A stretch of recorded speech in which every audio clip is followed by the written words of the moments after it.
Phoebe here from Trebox with Matt behind the camera, and today we are on tour with the guys at Intrepid Travel and Travel South because we are exploring the southern USA states of Tennessee, North Carolina, South Carolina and Georgia, and we are kicking things off here in the home of music, Nashville, Tennessee.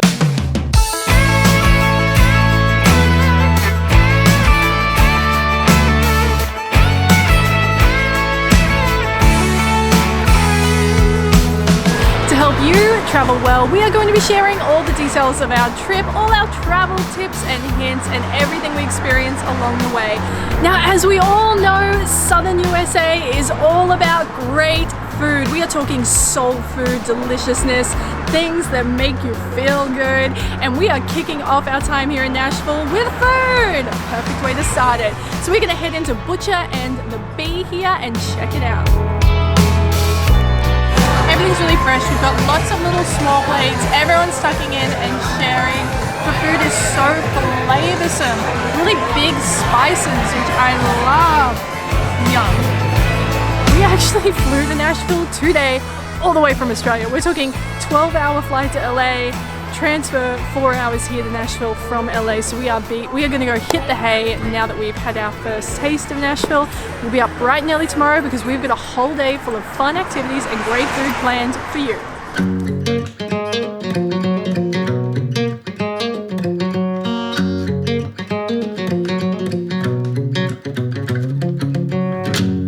I wake up in the morning in this great blue state.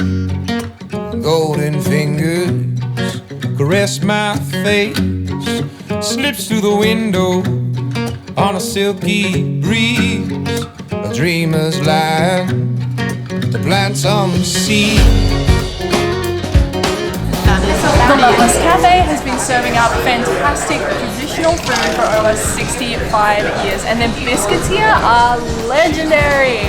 Now guys, if you are watching this from Australia, a biscuit in the US is not a biscuit at home. It's not something you dunk in your cup of tea. It is more like a scone almost, and it is a savoury treat. It sometimes has different things in it.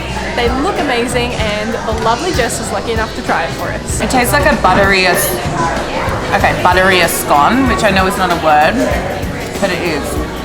This jam is, I swear on this video, it's really good, basically. There's all kinds of things that I've heard about but never actually seen on real menus. So there's chicken and waffles.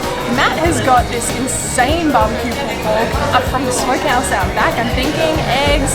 He's got sides. There's biscuits everywhere. People have got ham. I've got some home fried potatoes, whole wheat toast and fruit for me. We're gonna dig in and give this a try because it looks incredible, and I think what they say about Southern hospitality is true because our server has been so lovely. Amazing.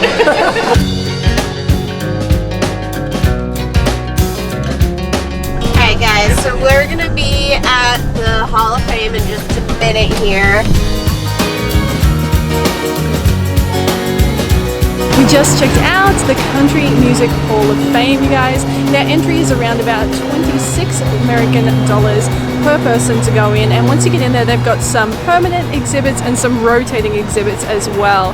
Now, I did ask the team how long they recommend that you stay when you come to visit.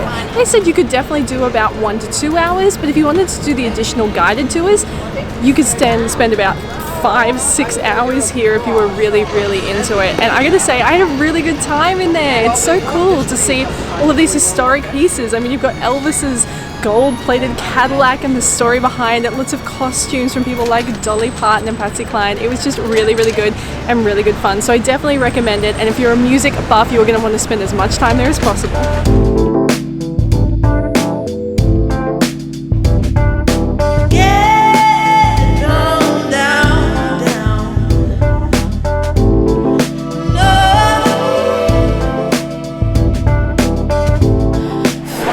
North on 5th is one of the most historically significant restaurants in Nashville. The lunch counters here were opened in around 1925, and at that time they were operating under segregation laws. But this is a very important civil rights site. Students from local universities protested here. It was led predominantly by John Lewis. He was actually arrested here for the very first time. They look kind of randomly placed, but it's actually where John Lewis was first arrested. That's why they're there.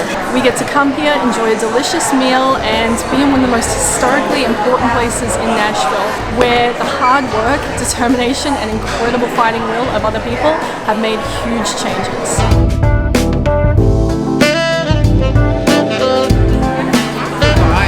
After such big breakfasts, everyone has gone for the light options today for lunch. I've got this beautiful Woolworth salad. It looks so good. Good tangy dressing, nice and light, fresh, crunchy, delicious.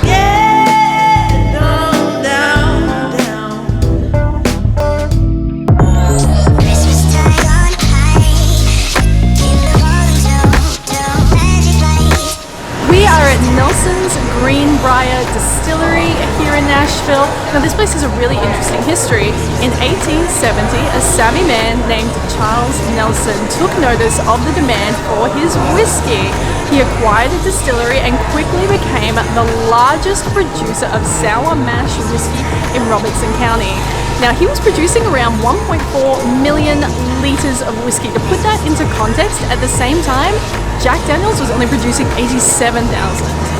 Now, as we all know, Prohibition took place in 1909, but in 2011, two of his great-great-great-grandsons decided to bring the distillery back to life using Charles' original recipes. And now, lucky travelers like you and I can come here and do a guided tour and a tasting for $12 per person held every half hour. Let's go in and see what it's all about. That tour was fantastic, you guys. It was really well paced. It didn't drag on for too long. Our guide was amazing. Hit us with a great bunch of history and facts, and of course we got to see everything. And then at the end we did a tasting, which was fantastic.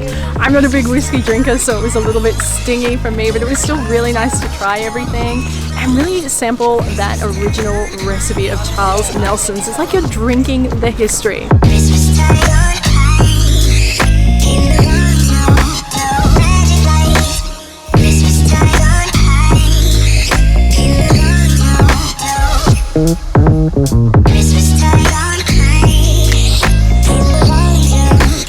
Behind me is the world famous Ryman Theatre. Now you guys, if you ever get the chance to catch a show here, you absolutely should. But one of the locals told me the tickets sell out really fast, and I think a big part of that is obviously the history and how important the Ryman Theatre is, especially in the country music scene. But it's also got to do with the acoustics in there. The sound is meant to be incredible. If, like me, you've heard of Grand Ole Opry and Ryman and been unsure what the difference is, the best way I can describe it is the Grand Ole Opry is like a radio show.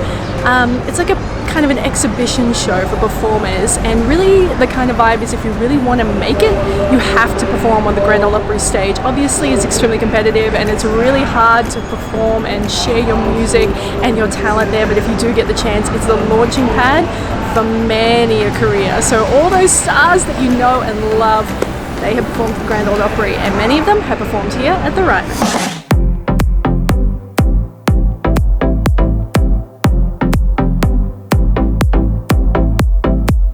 So the main party street of Nashville is definitely Broadway. And we just picked out a bar that had some nice rooftop views looking down over the street so we could kind of escape the madness, and it was perfect. We had some local craft beers, they were really delicious.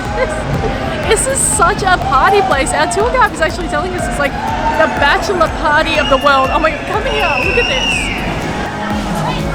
So this is like the second bachelor party destination after Vegas, I think. Like, it goes off. I had no idea Nashville is such a party place. There's amazing nightlife, great live music. If that is your vibe, you're going to love it. For me, I really enjoyed getting above it all, like on a rooftop bar and looking over it. It was a lot more calm and I could enjoy it and feel like I was part of it without being too freaked out by the number of people.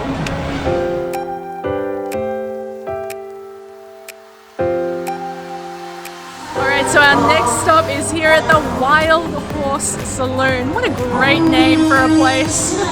Now this spot is famous for its line dancing, so you can come here and they have free line dancing lessons. The one we're going to try and catch is at 7:15 p.m. I believe they're free, and we're getting here at about 7, so make sure that we're here, we can get a table and we don't miss out, because I am down for some boot scooting and some beer and some fries and burgers. I should have said burgers first.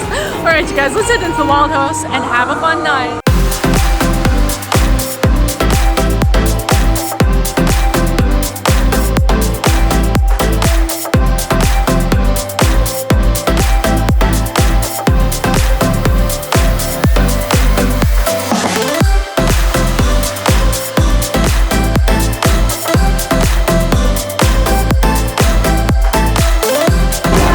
So I wanted to share with you my top travel tips for Nashville. Number 1, of course, is to get involved in the music scene as much as possible. Make sure you are visiting those local bars and cafes and live music spots. Number 2, try as much southern food as you can. It is so good. I would just warn you that the portions are very generous. You can get a doggy bag or a to-go bag, which is fantastic. Third, I would just recommend that if you are visiting in the warmer months, you want to make sure you are prepared for that heat. Pack accordingly. Nice light clothing, breathable cotton, linen, those are your friend. Avoid the hottest part of the day, lots of water, and of course sunscreen. Next up, make sure you are trying to base yourself in a central location. Anywhere near the downtown area is absolutely fantastic. And my final tip would just be to come here and try as many new things as you possibly can. It has been a bit of a eye-opener for us. I mean, we've never been to this part of the South USA before, and we have loved it. I don't know why we haven't visited sooner. It's a place we talked about, but I'm so glad we came up here and then down here, because it has been just fantastic. It's showing us a whole different side to the US, and I am so excited for the next couple of videos we have coming your way. We're going to be visiting North Carolina, South Carolina, and Georgia, you guys. So with that brings our 24 hours in Nashville to a close. I hope you have enjoyed this video. Now, if you don't already, be sure to subscribe and say hey y'all in the comments below. Have a great weekend, and I will see you next week. Love ya.